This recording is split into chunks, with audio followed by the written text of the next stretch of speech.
Hi everyone, Tobias from Project of Today here, and welcome to my saw area. I was thinking today to talk about what to think about when you place your sawmill. So this is my setup, and this is how I'm thought about it when I place things. And if you have any suggestion for me or other people, just write it in the comment down below and we can discuss it, and I probably will learn a lot from you guys, and hopefully you can learn something from me also.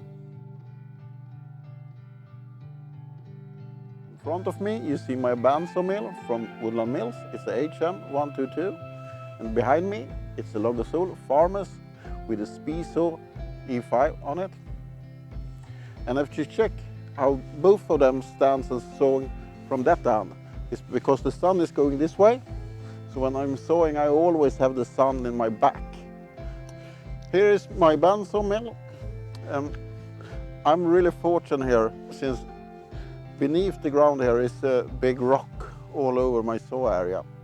It's a bit uneven, so I filled up it with gravel and compacted really hard here. And then I sawn two big beams that's leveled, and I put the sawmill straight on it. I haven't fastened the sawmill. It's just lying loose on the top of this.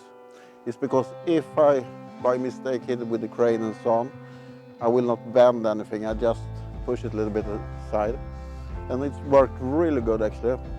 And one other thing that is really important, beside my log table and the sawmill here, I have a spot so I can drive in with a tractor or my ATV and fill up with all the sawdust and bring it away, and lift logs directly from the log table onto this one, and have the ATV standing here so I can lift on one log, saw it, lift on the next log, and so on.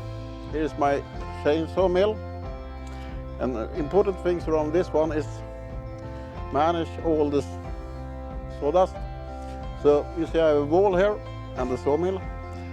This is enough room so I can drive in with the tractor here and carry all the sawdust out. And on this mill you walk on the same side as you get the sawdust. So here it's not that important to get a flat ground when you start. Just mill a couple of logs and just spread the sawdust, and you have a even ground. Here is the same thing. It's standing on a big rock beneath the ground, and I dig out all the earth around each leg, and I fill it up with gravel and compact it really hard. And on top of the rocks I have put an oak board that I screwed into the leg, and it extends about 2 feet in front of the sawmill and 2 feet in the back of the sawmill. It's because when you roll on a log, you will not tip the sawmill. I also have enough room to drive in with my log trailer here and lift up a log directly on the sawmill. As everyone knows, when I'm starting milling, the log I want to mill is on the other side. So then I can drive around, pick up the log and put it here. One other thing that I think is important, there is always a breeze going around through the valley down here up by the sawmill, and it's always, the wind is going that way. So the sawdust will blow that way, so I don't get anything in my face when I'm standing and sawing. That's really nice. And don't have anything in that direction of the sawmill, because if the chain will break, the piece from the chain will go about 45 degrees from the saw unit.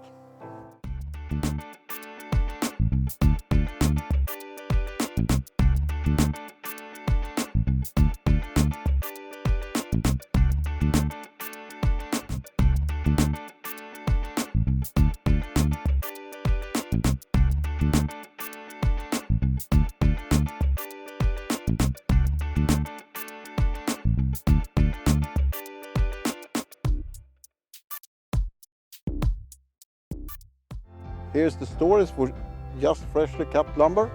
I can stand here at the sawmill and bring the board and just put it on a stack. The placement of this for working is really good. The bad thing is I can't drive in with the forks from the tractor and lift it away. I need to drive in the trailer and unstack it and move it and put it somewhere else.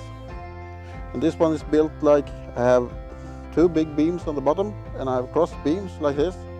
so I get really good air movement beneath it.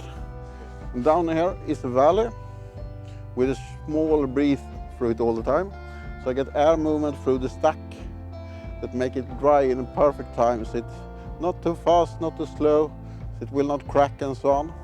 And above here, in the summertime, there is always leaf that covering the stack from direct sunlight.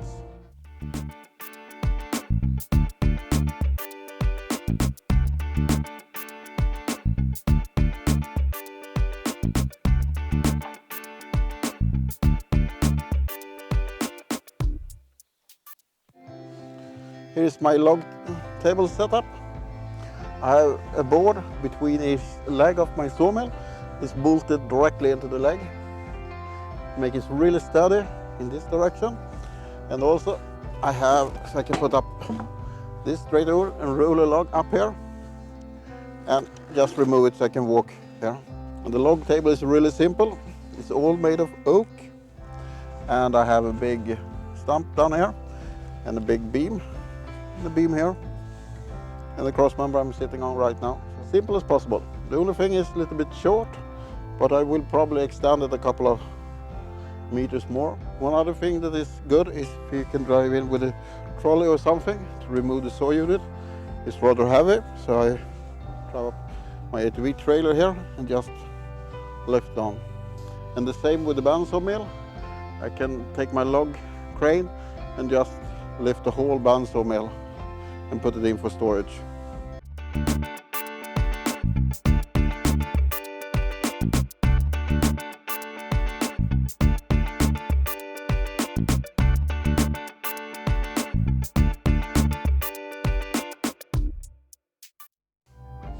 I hope this have given you a good input of what to think about when you place your sawmill. And if I missed anything or if you have any suggestion for my setup, please write a comment down below and we'll start a discussion around it. I probably learn a lot from you guys and can improve my setup. And don't forget to like and subscribe. Bye.